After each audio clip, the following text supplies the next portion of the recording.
ఊరి చివరన ఉన్న గుడిసెలో చలికి వణుకుతూ ఉంది ముసలి శంకరమ్మ. ఏం వాతావరణమో ఏమో, ఒకరోజు ఉన్నట్టు ఇంకొక రోజు ఉండడం లేదు. ఇలా వాతావరణం ఉంటే నాలాంటి ముసలాళ్ల పరిస్థితి ఏంటో ఏమో. అన్నట్టు ఈరోజు వెంకన్న నా ఇంటి వైపు రాలేదేంటో. రోజూ చీకటి పడే ఆలకల్లా వచ్చేస్తాడు కదా, కొంపదీసి రాలేని పరిస్థితుల్లో ఉన్నాడా?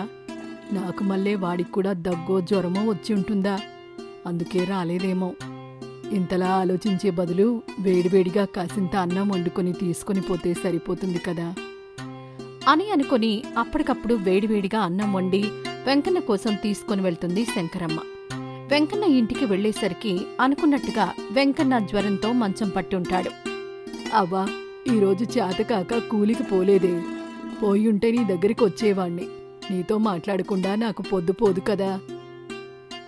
ఏడిసావులే, ఇంత జ్వరం పెట్టుకుని కూలికి పోతాడా ఎవడైనా? నువ్వు నా దగ్గరికి రాకపోతే ఏమైంది? నేను నీ దగ్గరికి రాలేనా? అందుకే వచ్చాను. ఇదిగో పొద్దున్నుంచి ఏం తిన్నావో ఏమోలే కాని ఈ అన్నం తిను. ఇట్టా జ్వరం వచ్చిందంటే వేడివేడి అన్నంలో ఎల్లిపాయ కారం ఎత్తుకొని తింటే ఆ ఘాటికి జ్వరం కాదు కదా, దాని అమ్మమ్మ కూడా పారిపోతుంది. ఇందా అని అన్నం పళ్ళెంలో పెట్టి వెంకన్న చేతికి అందిస్తుంది శంకరమ్మ. వెంకన్న లేని ఓపిక తెచ్చుకొని శంకరమ్మ ఇచ్చిన పళ్ళెం తీసుకుని అన్నం తింటూ, ఓసే ముసలి, మా అమ్మా నానే నన్ను పుట్టగానే వదిలేసి వెళ్లారు. నీకెందుకే నా మీద ఇంత ప్రేమ? ఒక్కరోజు కనిపించకపోతేనే ఏమైందో అని కంగారుగా ఇంత దూరం వచ్చావు. ఏడిసావులే.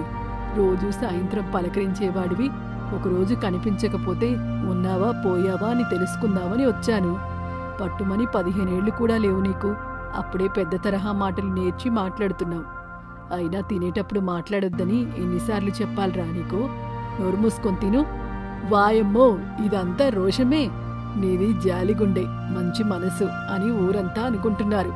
ఈ కోపం చూశారంటే శంకరమ్మ మంచుకొండ కాదు, అగ్నిపర్వతం అంటారేమో. జాగ్రత్త.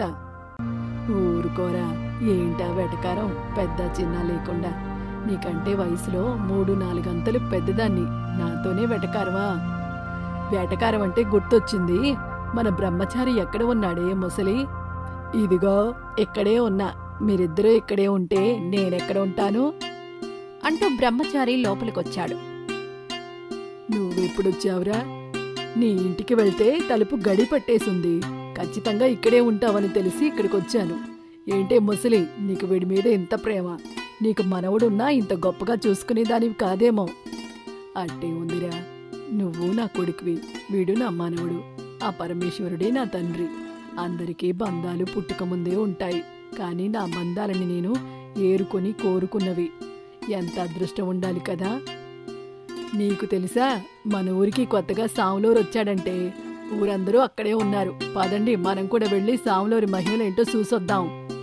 సరే పదండి, అట్టాగే పోదాం అని అనగానే వెంకన్న కూడా లేచి వస్తూ ఉంటాడు. యారా ఏంకి, ఇప్పటివరకు జ్వరం అని మంచం దెక్కుండా ఉన్నావు గదరా. సాములూరు అనగానే కొత్త ఓపికొచ్చిందా ఒంట్లోకి? నువ్వు పెట్టిన ఎల్లిపాయ కారంతో జ్వరం ఎగిరిపోయిందిలే ముసల్లానా. నీ ప్రశ్నలాపి త్వరగా పద, వెళ్దాం అని ముగ్గురూ కలిసి వెళ్తుంటే దారిలో కనిపించిన వాళ్ళందరూ శంకరమ్మని ప్రేమతో పలకరిస్తూ ఉంటారు. అమ్మమ్మ, నేనే నీ దగ్గరకు వద్దామని అనుకుంటున్నాను. ఇందులోనే నువ్వే వచ్చావు. ఊరిలోకి కొత్తగా సాములోరు వచ్చారు. ఒకసారి నువ్వు ఆయనతో మాట్లాడి మన ఊరి సమస్య గురించి చెప్తే బాగుంటుందని నా అభిప్రాయం. ఊరి కోసం ఎన్నో చేశావు, ఇది కూడా చేయొచ్చు కదా అమ్మమ్మ? అట్టాగే చేసేద్దాం సావిత్రి. ఊరి కోసం అంటే నేను మాత్రం చేయకుండా ఉండగలనా చెప్పు? పద వెళ్దాం అని సాములోరు దగ్గరికి చేరుకునేసరికి ఊరి ప్రజలందరూ అక్కడే ఉంటారు. శంకరమ్మ రాగానే అందరూ దండం పెడుతూ ఆమెని గౌరవంగా ఆహ్వానిస్తారు.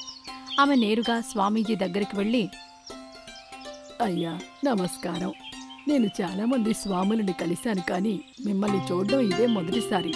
కొంచెం మీ గతం చెప్పగలిగితే సంతోషం. అట్టగే మా ఊరికి మీరెందుకు వచ్చారని చెప్పగలిగితే ఇంకా సంతోషం. అదేంటమ్మా అలా అడుగుతావు? సాములోరు అన్నాక రారా ఏంటి? నువ్వు అడిగే ప్రశ్న చూస్తుంటే నువ్వు నన్ను అనుమానిస్తున్నట్టుగా అనిపిస్తోంది. నిజంగా నీది అనుమానమే అయితే చెప్పు, నేను తిరిగి హిమాలయాలకే వెళ్ళిపోతాను. అయ్యో, అలా అని కాదు స్వామి అని శంకరమ్మ మాట్లాడుతుంటే శంకరమ్మకి ఊరిలో మంచి పేరుందని, ఊరి పెద్దగా తానున్నప్పటికీ అందరూ శంకరమ్మ మాటే వినడం ఊరి పెద్ద కోటయ్యకి పెద్దగా నచ్చేది కాదు. ఇదే అదనుగా చూసుకుని శంకరమ్మకి వ్యతిరేకంగా మాట్లాడాలి అనుకుంటాడు. శంకరమ్మ, ఆపవమ్మా నీ అనవసరపు ప్రశ్నలు. నువ్వు ఒకటి గుర్తు పెట్టుకోవాలి. అదేంటంటే నీకు ముసల్తనంతో పాటు చాదస్తం కూడా వచ్చేసింది. ఇంకా నిర్ణయాలు తీసుకునే వయసు దాటిపోయావు నువ్వు. కాబట్టి అన్ని విషయాల్లో దూరకుండా ఒక మూలకుంటే మంచిది. ప్రజలారా, మీకొక విషయం తెలుసా? నాలాంటి వాళ్ళు ఇలాంటి మాటలు చెప్పకూడదు, కానీ మీ మంచి కోరి చెప్తున్నాను. మీ ఊరిలో ఒక్కొక్కరికి జ్వరాలు వస్తున్నాయి కదా, దానికి మీరు ఏ వాతావరణ మార్పు లేక ఇంకేదైనా అని అనుకుంటే పొరపాటు పడ్డట్టే. దానంతటికీ కారణం ఇదిగో ఈ శంకరమ్మే. ఊరి చివరన ఉన్న ఇంట్లో ఉంటూ ఊరంతా పాడవ్వాలని చూస్తోంది. అయ్యా సాములోరు, ఏందయ్యా ఏదేదో మాట్లాడుతున్నారు? శంకరమ్మ ఊరందరికీ తలలో నాలుక లాంటి మనిషి. ఆవిడ్ని పట్టుకొని నోటికొచ్చినట్టు మాట్లాడుతున్నారు. నీ పేరు బ్రహ్మచారి కదా, నువ్వు ముందుకు వస్తావని నాకు తెలుసు. మీరిద్దరూ కదా ఇలా చెయ్యాలని ఆలోచించింది. ఆగండి, స్వాములోరెవరూ ఎప్పుడూ అబద్ధం చెప్పరు. శంకరమ్మని కూడా మనం ఎంతో కొంత నమ్మక తప్పదు. ఒక పని చేద్దాం. శంకరమ్మ, బ్రహ్మచారి, వెంకన్న ముగ్గురు ఊరి మధ్యలో ఉన్న వెంకన్న ఇంట్లో ఉంటారు. వాళ్ళింట్లో నుంచి బయటకు రాకూడదని ఆజ్ఞ వేస్తున్నాను. నేను స్వామీజీ ప్రతి ఇంటికి తిరిగి అందరి ఇళ్లలో కీడు పోయేలా చేస్తాం. మేమలా చేస్తున్న సమయంలో ఇంట్లో ఎవరూ ఉండకూడదు. ఎవరింటికి పట్టిన కీడు పోవాలని అనుకుంటున్నారో వాళ్ళు రాత్రికి మన ఊరిలో ఉన్న గుడిలో నిద్ర చేయండి అని చెప్తాడు కోటయ్య. ప్రజలకి స్వాములోరుని నమ్మాలో శంకరమ్మని నమ్మాలో అర్థం కాక ఆలోచనలో పడిపోతారు. అలా రాత్రి సమయం అయింది. ఊరి ప్రజలు ఒకరిని చూసి ఇంకొకరు స్వాములోరు తమ ఇంటికి పట్టిన కీడు తీసేయాలని ఇల్లు వదిలేసి గుడిలో వెళ్లి పడుకున్నారు. రాత్రి వేళలో స్వామీజీ కోటయ్యని వెంట పెట్టుకుని ఊరంతా తిరగడం మొదలు పెడతాడు. ఒక్కొక్క ఇంటికి వెళ్తూ వస్తూ ఉన్నాడు. ఇదిలా ఉండగా శంకరమ్మ, వెంకన్న బ్రహ్మచారిని పిలిచి, ఒరే పిల్లకాయలు, ఊరంతా గుడిలో ఉన్నారు కదా, స్వామీజీ చెప్పాడు కదా ప్రతి ఇంటి నుంచి కీడు పోగొడతాను అని. ఆ సమయంలో ఇంట్లో ఎవరూ ఉండొద్దని. అందరూ గుళ్ళో నిద్ర చేస్తున్నారు. అయితే ఇప్పుడు ఏమైందని అడుగుతున్నావు నువ్వు? నీ ఇంటికి పట్టిన కీడు కూడా తీసేయాలి కదరా. సాములూరికి ఇది నీ ఇల్లని తెలియదు కదా.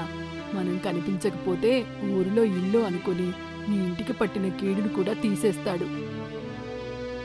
అవునవును, నిజమే అని ముగ్గురూ కలిసి ఇంట్లో నుంచి బయటికి వెళ్లి నెమ్మదిగా ఊరిలో ఎక్కడ ఉండాలా అని ఒక మంచి చోటు కోసం వెతుకుతూ ఉంటారు. ఇంతలో కోటయ్య మాటలు వినిపిస్తాయి. ఒరే రంగా, ఇలా చేస్తే అందరికీ అనుమానం రాదా అని స్వామీజీని అడగగానే స్వామీజీ వేషంలో ఉన్న రంగా ఆ పెట్టుడు గడ్డం తీసేసి, ఎలా అనుమానం వస్తుందిరా? స్వామీజీ అసలు స్వామీజీ కాదు, దొంగ స్వామీజీ. మనల్ని అందరినీ నమ్మించి మోసం చేశాడని చెప్పు. వాళ్ళు ఆ స్వామీజీ కోసం వెతుక్కుంటారు, కానీ ఎప్పటికీ దొరకడు. అంతలో మనం ఈ డబ్బులతో చాలా సంతోషంగా బ్రతకొచ్చు.